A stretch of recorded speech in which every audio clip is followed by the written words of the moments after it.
Allez, la question Maudia, nous y sommes. Bien Découvrons sûr, le mot du jour. Peur. Peur. Oui, peur. Oula. Alors, Spyro, tu chantes depuis pratiquement 15 ans. Ouais. D'accord. La preuve, ton premier album, tu le sors en 2008. C'est ça, hein, on y est.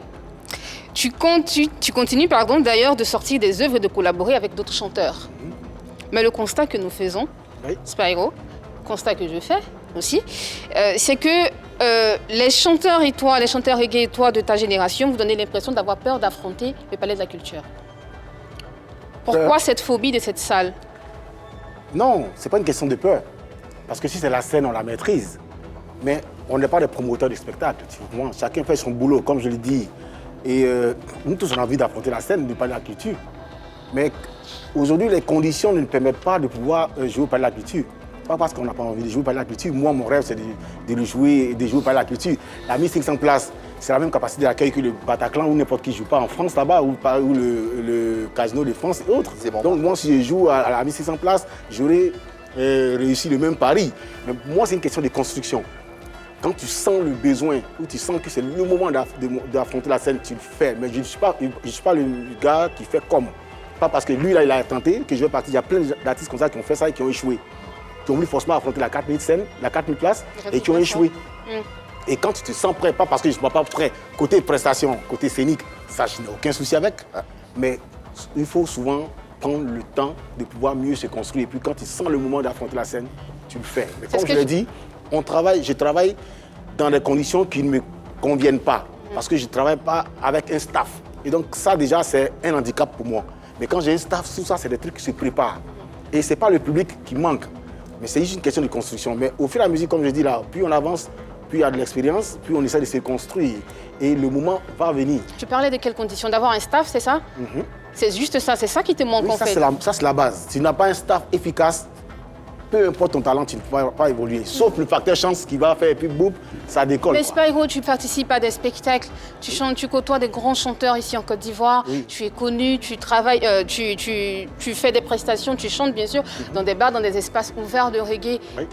T'as pas de contact, je sais pas moi, tu peux pas t'approcher de ces personnes-là pour savoir un peu comment elles bâtissent leur organisation et comment ça marche. C'est une question, hein, pour comprendre en fait comment ça marche. 15 ans quand même que tu chantes, 15 Mais ans. je côtoie tout le monde. J'ai cette chance-là d'être très proche d'Alpha Blondie, de Tikenja, de tout cela. Mais tu sais, quand on approche les années, nous, on essaie de savoir comment ça fonctionne.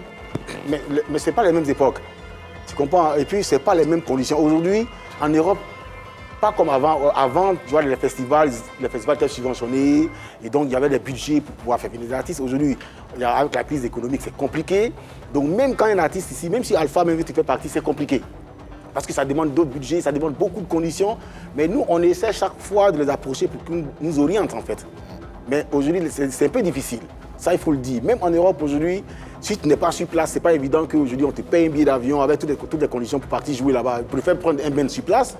Quand tu es sur place, et puis ça les arrange parce qu'il y a encore les tractations au niveau des frais de visa. C'est tellement compliqué. Donc, et ici aussi, là-bas en Europe, tu disais, comme tu es en train de le dire, il faut toute une organisation justement pour pouvoir y aller. Le problème de visa. Pas qu'en Europe, même ici. Même ici, justement, Oui. même ici. Et aujourd'hui, le constat en plus qu'on fait, c'est qu'il n'y a pas vraiment de concert reggae. Hein. Je ne sais pas si tu es d'accord avec moi. Ça On dépend. ne vous entend pas. Non, j'ai dit des concerts au Palais de la Culture. Hein. Si ce sont des prestations en live dans des bars ou dans des espaces dédiés au reggae, il y en a à fusion même, à profusion même si tu veux, à foison. Mais un concert dédié... Un concert populaire. Un concert populaire, merci Yves. Un concert populaire dédié au reggae, il n'y en a pas, Spyro.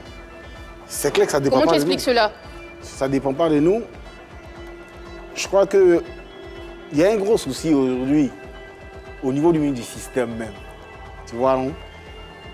C'est pas parce qu'on n'a pas envie d'affronter la scène, pas parce qu'on n'a pas envie de faire des festivals de reggae. Il y a eu Abi Reggae qui a traîné du monde, on a fait de gros événements au Palais de la Culture. Et aujourd'hui,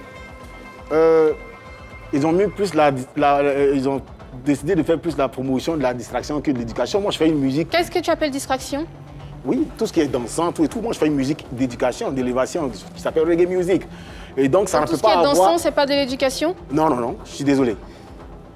Je suis désolé, mais Moi, je parle d'une musique d'éducation. Moi, je fais une musique qui est reggae musique, qui conscientise, qui parle au nom du peuple, qui parle de tout ce qui est à l'avantage ou qui est négatif, tout. Donc, ça n'a rien à voir avec quelqu'un qui va au studio à 14h, à 18h, un son, il dit IOA, et puis à Noali, ça fait danser. Tu dis que les chansons dansent. C'est quoi le genre musical que tu indexes ici? Un genre musical. Mais tu as déjà commencé, Spyro. Non, je tu parle. Tu as commencé en disant que tu fais de la chanson, de la musique qui conscientise. Oui, mais et qui éduque. moi, je parle de moi. D'accord. Moi, je fais reggae music. Ok. C'est une musique d'éducation. Donc le coupé décalé, c'est pas une musique d'éducation en face, ce n'est pas? Ça, c'est toi qui le dis, c'est pas moi. Ah, mais il y a le coupé décalé en face, il y a le zouglou en face, il y a d'autres genres en face. Non, tu vas pas tirer sur coupé décalé parce que DJ Mix, il a de bons textes. Donc qu'est-ce qui ne conscientise donc, pas alors? Voilà. Donc c'est ce que j'ai dit, il y a le système qui tue le reggae. Fin de la question maudite.